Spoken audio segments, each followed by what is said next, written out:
السلام علیکم ورحمۃ اللہ وبرکاتہ۔ معزز سامعین کرام، ویلنٹائن ڈے جو کہ پوری دنیا میں یوم محبت کے نام سے جانا جاتا ہے، 14 فروری کو پادری ویلنٹائن کی یاد میں منایا جاتا ہے۔ اس دن عاشق جوڑے سر عام اپنی محبت کا اظہار کرتے ہیں اور ایک دوسرے کو تحفے تحائف پیش کرتے ہیں۔ ویلنٹائن ڈے تیسری صدی کے ایک غیر مہذب ویلنٹائن نامی شخص کی وجہ سے وجود میں آیا، جو کہ کلیسائے روم میں رہا کرتا تھا اور یہاں کا ایک پادری تھا، جو کہ ایک خوبصورت راہبہ پر فریفتہ و دیوانہ ہوا۔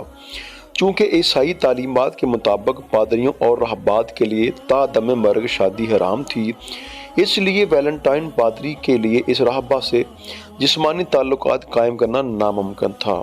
پھر بد تہذیب و بد اخلاق ویلنٹائن نامی پادری نے اپنی محبوبہ راہبہ کو بہلا پھسلا کر یہ کہا کہ میں نے ایک خواب دیکھا کہ کوئی بھی شخص اگر اپنی محبوبہ سے 14 فروری کے دن تعلقات قائم کرے تو کوئی گناہ نہیں اور ان پر زنا کی تہمت بھی نہیں لگے گی۔ اس بات پر اس راہبہ نے جوش محبت و عقیدت میں آ کر اس سے غیر مرئی امور اور ناشائستہ افعال انجام دے کر 14 فروری کو اظہار محبت و عقیدت اور جسمانی تعلقات قائم کیے۔ پھر پادری اور راہبہ کی اسی مقررہ تاریخ کو یعنی 14 فروری کی یاد میں باقاعدہ ویلنٹائن ڈے منایا جانے لگا۔ انسائکلوپیڈیا آف برٹانیکا کے مطابق اس تہوار کا تعلق رومی دیوتا لوپرکالیس سے ہے۔ قدیم رومن مرد اس تہوار کو اپنی آستینوں پر محبوباؤں کے نام لکھ کر نکلتے تھے۔ بعض اوقات یہ جوڑے تحائف کا تبادلہ بھی کرتے تھے۔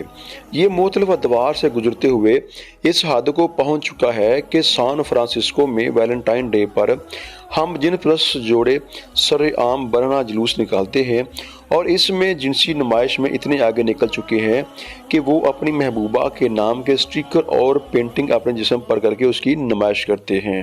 ویلنٹائن ڈے منانا خالصتاً عیسائی اور بت پرستوں کا عقیدہ رہا ہے، جو کہ ایک کافر نصرانی شخصیت کی یاد میں منایا جاتا ہے اور اس کی آڑ میں فاسد عقائد، اخلاقی باختگی اور فسق و فجور کی ترویج ہوتی ہے۔ لہٰذا ویلنٹائن ڈے کا تہوار منانا اللہ کے دشمنوں کی مشابہت اختیار کرنے جیسا ہے، جس کے بارے میں اللہ کے رسول نے فرمایا کہ من تشبہ بقوم فہم منہم، کہ جس نے کسی قوم کی مشابہت اختیار کی وہ انہی میں سے ہے۔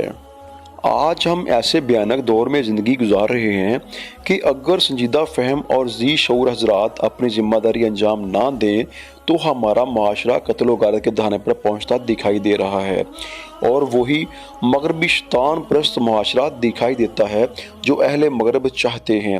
بلا شبہ اہل مغرب مسلمانوں کو غلامی کی چکی میں پستا ہوا دیکھنا چاہتے ہیں۔ اہل مغرب شیطان پرست معاشرہ اور یہودی ریاست بنانے کے خواب دیکھ رہے ہیں اور اسی خواب کو شرمندہ تعبیر کرنے کے لیے کئی خطرناک ہتھ کنڈے استعمال کر رہے ہیں، اور ان کا سب سے خطرناک ہتھیار فحاشی ہے، اور اسی کے ذریعے مسلمان دنیا کو اپنا غلام بناتے ہیں اور اسی کے ذریعے مسلمان نوجوانوں کی زندگی کو مفلوج کرتے ہیں۔ میرا جسم میری مرضی کا غلیظ نعرہ بھی اسی سلسلے کی ایک کڑی تھا۔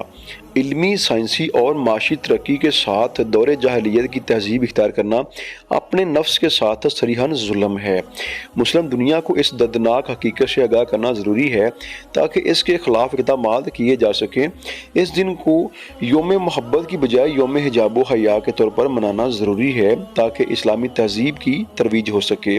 ہر شخص کی ذمہ داری ہے کہ اسلامی تہذیب کو پروان چڑھائے تاکہ حیا و پاک دامنی کے ذریعے معاشرے میں امن و امان برقرار رہے اور ہر ایک معاشرے کو ان مہلک رسومات سے بچا کر ترقی کی راہ پر گامزن کر سکے۔ ویلنٹائن ڈے کے فروغ میں مغربی میڈیا کے ساتھ ساتھ مشرقی میڈیا اور بالخصوص ہندوستانی میڈیا کا خوب کردار رہا ہے۔ ماضی قریب کے چند سالوں میں میڈیا نے یوم محبت کو اتنا عام کر دیا ہے کہ اب مسلم معاشرہ بھی اس کی لپیٹ میں آ چکا ہے، اور معاشرہ میں اخبارات و لٹریچر نے یوم محبت کو خوب فروغ دیا، جس سے یہ برائی عام ہوتی جا رہی ہے۔ اخبارات اور اس سے جڑے ہوئے لوگوں سے اپیل ہے کہ ویلنٹائن ڈے کے حقائق کو لوگوں کے سامنے اجاگر کیا جائے اور صحیح اور ثابت شدہ چیزوں کی ہی تشہیر کی جائے، دین اور شریعت کی صحیح ترجمانی کی جائے۔ اللہ پاک سے دعا گو ہیں کہ اللہ پاک ہمیں اس ناسور یوم محبت سے بچائے اور دینی حمیت و محبت کی ترویج و اشاعت کرنے کی توفیق عطا فرمائے۔ آمین ثم آمین یا رب العالمین۔